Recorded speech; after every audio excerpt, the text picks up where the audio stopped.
Në fshatin Ballaban të Prishtinës, mësimi vazhdon në një shkollë me vetëm 8 nxënës, ndonse sipas udhëzimit administrativ, ajo duhet të ishte mbyllur.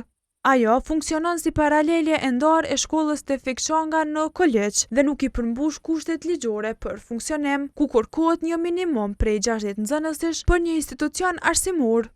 Banorët e fshatit Ballaban thonë se në rast se merret vendim për mbylljen e shkollës, për ta do të nënkuptonte boshatisje të fshatit. Shkolla gjithkuj e vyn, pa shkollë nuk bë. Shkolla nuk bë më mshel katjen. Pse?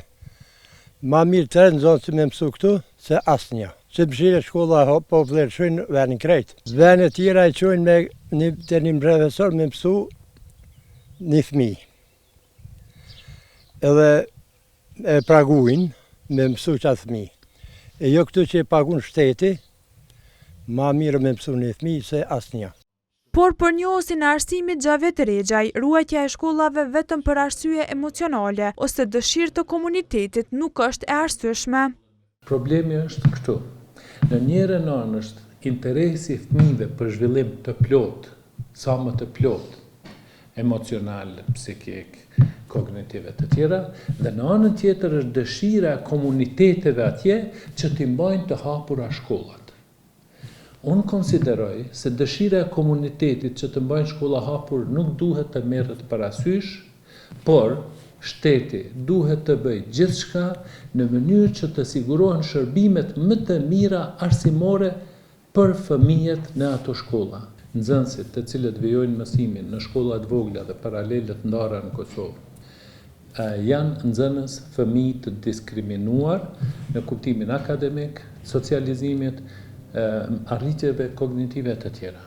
E psikologu Ran Krasniqi i numëron pasojat për fëmijët që vijojnë mësimin në shkolla me më pak nxënës. Të jesh në një klasë me pak nxënës, sigurisht që problemi mund të akumulohet në disa faktorë. Por një prej faktorëve të cilët duhet ta theksojmë është edhe mungesa e motivimit dhe konkurrencës. Në një klasë ku ka më pak nxënës, ka më pak konkurrencë. Dhe ku ka më pak konkurrencë, sigurisht që performanca mësimore është më rutinore dhe jo më shumë përparimtare ose aktive. Dhe kjo e bën nxënësin apo nxënësit të jenë më të shmangur dhe më pak të përqendruar të përkushtuar në mësimdhënie. Krasniqi tregon po ashtu se ndryshimi i ambientit shkollor ka ndikim emocional te fëmijët. Në raportin e vitit 2022 të Ministrisë së Arsimit për trajtimin e shkollave me më pak nxënës, paralele në shkollës Tefik Çanga në Ballaban e pati kategorizuar me prioritet të mesëm për mbyllje, që do të duhej të ndodhte nga shtatori i vitit 2023.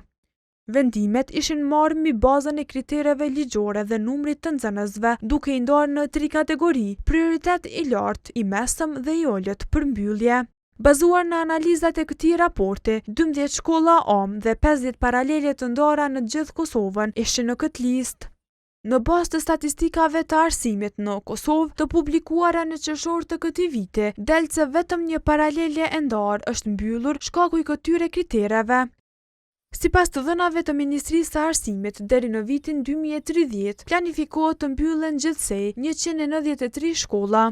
Ministria e Arsimit tash e 2 ditë nuk ka kthyer përgjigje në lidhje me pyetjet e kohës për zbatimin e politikave për mbylljen e shkollave me më pak nxënës.